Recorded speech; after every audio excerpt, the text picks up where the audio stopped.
अस्सलाम वालेकुम वरहमतुल्लाह। उम्मीद है आप तमाम लोग खैरियत से होंगे।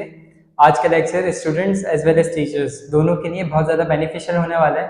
आज के लेक्चर में हम क्लास 6 की मैथमेटिक्स के बुक के चैप्टर नंबर 1 सेट्स को डिस्कस करेंगे। आज के लेक्चर में जो टॉपिक्स हम डिस्कस करेंगे सबसे पहले वो देख लेते हैं कि क्या क्या चीज़ें हम डिस्कस करेंगे। सबसे पहले हम सेट की डेफिनेशन को डिस्कस करेंगे कि सेट कहते किसे हैं। उसके बाद उसके नोटेशन के हवाले से बात करेंगे। फिर हम उसके एलिमेंट्स के हवाले से बात करेंगे, यानी कि ऑब्जेक्ट्स के हवाले से बात करेंगे। और फिर जो है वो बिलोंग्स टू और डज नॉट बिलोंग, ये चंद चीज़ें हैं जो आज के लेक्चर में हम डिस्कस करेंगे। जब भी कोई नई चीज़ पढ़ी जाए या पढ़ाई जाए तो सबसे पहले उसकी डेफिनेशन यानी कि उसका तारुफ बयान करना चाहिए कि अगर आज हम सेट पढ़ने लगे तो सबसे पहले सेट कहते किसे हैं ये पता होना ज़रूरी है, ताकि आगे सारी चीज़ें क्लियर होती जाएं। अगर किसी चीज़ की तारीफ ही नहीं पता होगी तो उसमें फिर जितनी भी चीज़ें आगे आएंगी वो कुछ भी समझ में नहीं आएगा। तो सबसे पहले सेट कहते किसे हैं इस चीज़ को समझ लें। सेट की डेफिनेशन किस तरीके से की गई है, कहते हैं कि भाई a set is a collection of well defined and distinct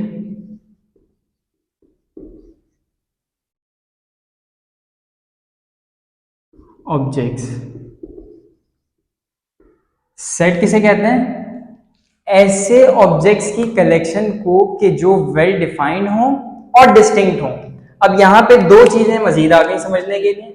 सबसे पहली चीज वेल डिफाइंड और दूसरा डिस्टिंक्ट। तो वेल डिफाइंड किसे कहते हैं कि जिसको देखते ही बात समझ में आ जाए, जिसको सुनते ही बात समझ में आ जाए। अब जैसे मिसाल के तौर पे अगर मैं कहूँ ए तो इसमें मजीद किसी वजाहत की जरूरत नहीं है। अगर मैं कहूँ 1 इसमें किसी चीज की वजाहत की जरूरत नहीं है। अगर मैं कहूँ स्टूडेंट ऑफ क्लास 9 तो इसमें मजीद किसी चीज की वजाहत की जरूरत नहीं है। अगर मैं कहूँ कप सेट तो इसमें किसी चीज की वजाहत की जरूरत नहीं है। डिनर सेट, क्लियर है ना? तो ये है वेल डिफाइंड। तो वेल डिफाइंड क्या है कि जिसमें मजीद किसी चीज की वजाहत की जरूरत बाकी ना रहे, जो क्लियर हो, जो देखते ही समझ में आ जाए। और डिस्टिंक्ट क्या है? डिस्टिंक्ट कहते हैं ऐसे ऑब्जेक्ट को कि जो रिपीट ना हो रहा हो। मिसाल के तौर पे अगर किसी सेट में 1 आ रहा है तो वो 1 एक ही मर्तबा नजर आएगा, दोबारा नजर नहीं आएगा। क्यों? क्योंकि सेट की डेफिनेशन कह रही है कि ऑब्जेक्ट क्या होगा? डिस्टिंक्ट होगा। और डिस्टिंक्ट से मुराद क्या है कि रिपीटिशन नहीं हो रही होगी, वो चीज दोबारा कहीं नजर नहीं आ रही होगी, यानी वहां पे रिपीट कोई भी चीज नहीं हो रही होगी। तो अगर सेट की डेफिनेशन को समझना है तो वेल डिफाइंड और डिस्टिंक्ट को समझना जरूरी है। वेल डिफाइंड कहते हैं जो क्लियर हो, जिसमें मजीद वजाहत की जरूरत ना हो, और डिस्टिंक्ट कहते हैं जो यूनिक हो, यानी वो दोबारा रिपीट ना हो रहा हो। अब सेट के लिए हम सेट के एलिमेंट्स को करली ब्रैकेट में लिखते हैं। ये करली ब्रैकेट आ गए। अब मिसाल के तौर पे इसके अंदर मैंने कोई एलिमेंट्स को लिखना है 1 2 3, तो अब किसी भी सेट के एलिमेंट्स को करली ब्रैकेट में लिखा जाता है। ये जो इसके अंदर मौजूद हैं ये इसके एलिमेंट्स हैं, और सेट को रिप्रेजेंट करने के लिए यानी इसकी नोटेशन जो है वो कैपिटल लेटर होती है।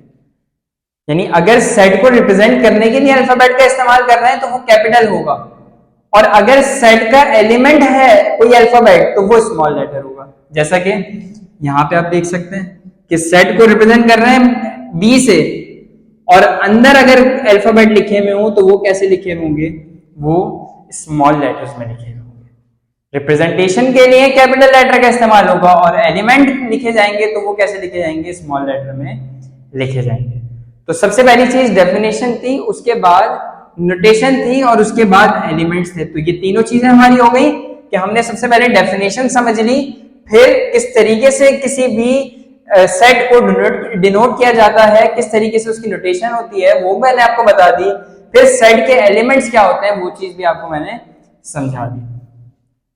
तो अब ये जो इस करली ब्रैकेट के अंदर जो चीज लिखी हुई है वो इस सेट का हिस्सा है, वो इस सेट के एलिमेंट्स हैं, या वो इस सेट के ऑब्जेक्ट्स हैं।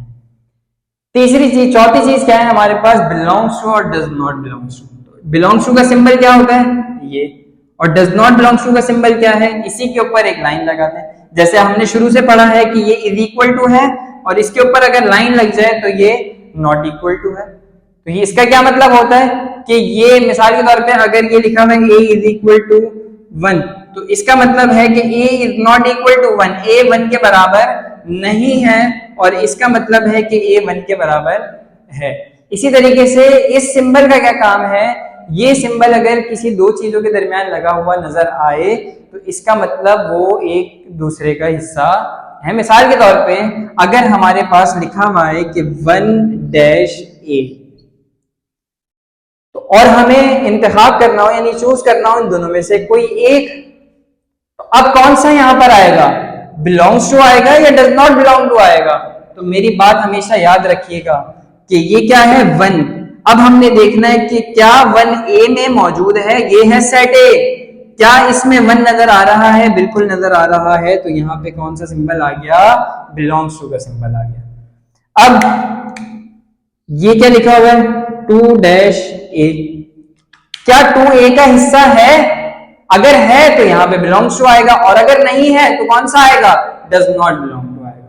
तो अब हमारे पास हमने देखा कि क्या a में 2 मौजूद है, बिल्कुल मौजूद है, तो यहाँ पे क्या आ गया, यहाँ पे बिलोंग्स टू आ गया। इसी तरह अगर लिखा हो 3-a, तो क्या 3a का हिस्सा है, बिल्कुल है, क्योंकि सेट a में 3 मौजूद है, तो यहां क्या आ गया, बिलोंग्स टू आ गया। इसी तरह अगर हमारे पास लिखा हो a-a, क्या a का हिस्सा है, अब देखें क्या सेट a में एलिमेंट a मौजूद है या नहीं है, नहीं है, तो यहां क्या आएगा, यहां आएगा डज नॉट बिलोंग टू। क्यों डज नॉट बिलोंग टू, क्योंकि a का हिस्सा नहीं है। इसी तरीके से अगर हमारे पास लिखा हुआ हो 2-b और ये हमारे पास a भी दिया हुआ है, क्या 2b का हिस्सा है, क्या 2b में नजर आ रहा है, नहीं आ रहा, तो 2 does not belong to b, यानी 2 का b से कोई ताल्लुक नहीं है, 2 b में मौजूद नहीं है। इसी तरीके से अगर हमारे पास लिखा हो b-b या फिर लिखा हो c-b, कैपिटल नजर आ रहा है, या चलें इसको b ही कर लें ताकि क्लियर रहे बात। तो क्या ये एलिमेंट इस सेट का हिस्सा है, अब देखिए इस सेट में क्या वो वाला एलिमेंट मौजूद है, बिल्कुल मौजूद है, तो इसका मतलब क्या हुआ कि b belongs to b। Clear हो गई बात, कोई मसला, कोई कंफ्यूजन, उम्मीद है बहुत अच्छे से बात क्लियर हो गई होगी। कोई कंफ्यूजन हो तो बिला झिझक पूछ लें, कोई मसला नहीं है।